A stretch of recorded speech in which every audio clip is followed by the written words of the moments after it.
Sana ang dating ikaw, yung nangako ng Lord pangako, hindi ako bibitaw sa'yo. Kahit ano pa man ang mangyari.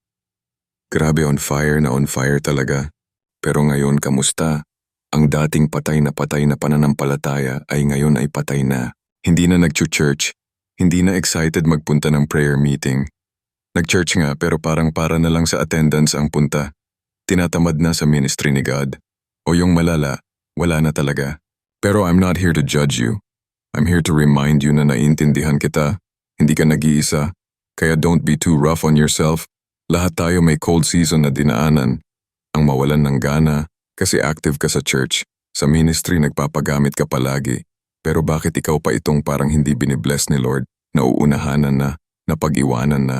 Kaya minsan mapatanong ka na lang ng, Lord, mahal mo ba talaga ako?